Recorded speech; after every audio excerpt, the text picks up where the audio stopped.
Assalamu alaikum students. Now we are going to discuss the remaining part of our previous lecture, that is biological method.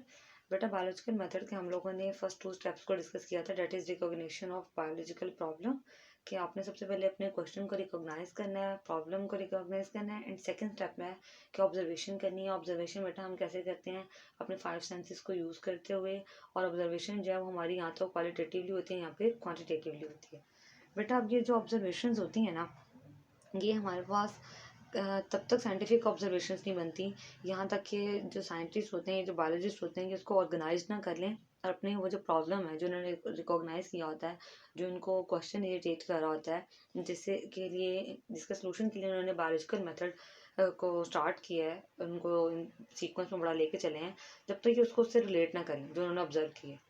बेटा biologist जब organise करते हैं अपनी observations को एक data form के अंदर और उसको रिलेट करते हैं अपने क्वेश्चन के साथ और कंस्ट्रक्ट करते हैं उनके बारे में एक स्टेटमेंट, वो स्टेटमेंट के जो प्रूव हो सकती है, या तो प्रूव हो जाएगी या फिर उसको जो है वो फॉल्स हो जाएगी।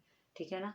जब तक कि एट द एंड तक जो है बायोलॉजिकल प्रॉब्लम का सोल्यूशन निकलेगा ना, जब उनको उसका आंसर मिलेगा, तो वो स्टेटमेंट जो उन्होंने बनाई होगी या तो वो प्रूव हो जाएगी या फिर वो डिसप्रूव हो जाएगी। तो बेटा इसको बेसिकली हम लोग हाइपोथेसिस कहते हैं। कि हाइपोथेसिस की एक tentative explanation of observation is called a hypothesis. कि हमारे पास सर्टेन नहीं होती, अनसर्टेन। टेंटेटिव का मतलब होता है आर्जी तौर पर, अनसर्टेन जिसमें आपको कुछ खास श्योरिटी, कुछ खास सर्टेनिटी नहीं होती, लेकिन एक अपने जो ऑब्जर्व किया होता है उसकी आप एक्सप्लेनेशन दे लेते हो, उसको आप एक स्टेटमेंट में कंस्ट्रक्ट कर लेते हैं, उसको बेसिकली हम लोग हाइपोथेसिस कहते हैं। और फिर इस हाइपोथेसिस को ही प्रूव और डिसप्रूव करने में बाकी हम तमाम स्टेप्स को फॉलो करते हैं, और एट द एंड हमारे पास जो आंसर आता है वो हमारे हमारे प्रॉब्लम का जो है वो सोल्यूशन दे देते हैं। तो ये जो हाइपोथेसिस होता है बेटा, ये ट्रू भी हो सकता है और फॉल्स भी हो सकता है। अब हाइपोथेसिस की को ऐसी स्टेटमेंट होनी चाहिए जिसकी कुछ खास कैरेक्टरिस्टिक्स हों। वो बेटा स्टेटमेंट हमारे पास ऐसी होनी चाहिए कि जनरल स्टेटमेंट हो, किसी भी चीज़ को वो स्पेसिफिक ना कर रही हो, बल्कि एक जनरल स्टेटमेंट हो। एक उसको स्टेटमेंट ऐसी होनी चाहिए कि वो लगे कि वो एक टेंटेटिव आइडिया है, एक आर्जी तौर पर हमारे पास एक ओपिनियन कह लें, एक आइडिया कह लें।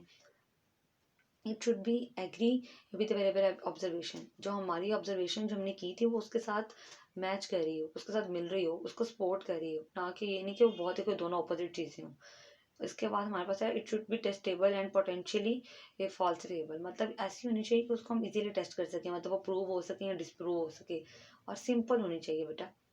जो हमारे पास हाइपोथेसिस की स्टेटमेंट है उनके लिए कंपलसरी है कि उसके पास ये तमाम कैरेक्टरिस्टिक्स हों। और हम कह सकते हैं कि हाइपोथेसिस की जो वाली जो स्टेटमेंट है वो ऐसी होनी चाहिए कि इजीली या तो वो प्रूव हो जाए, शो हो जाए कि ये बिल्कुल ठीक है, या हम बहुत ही आसानी से उसको डिसप्रूव कर सकें। अब ये बहुत ही केयरफुल तरीके से, बहुत ही क्रिटिकल थिंकिंग के साथ हमारे पास जो है वो हाइपोथेसिस बनता है। क्योंकि बेटा हाइपोथेसिस का जो बनना है ना, ये हमारे पास एक बड़ा ही मेन स्टेप है पूरे बायोलॉजिकल मेथड के अंदर।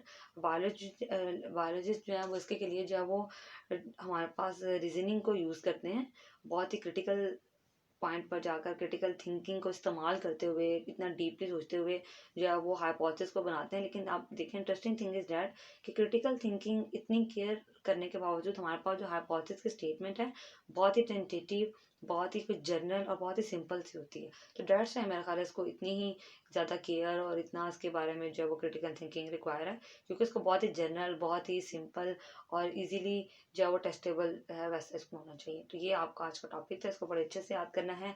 बाकी इसके जो रिमेनिंग स्टेप्स हैं हम इंशाल्लाह अपने नेक्स्ट लेक्चर में करेंगे। Thank you so much.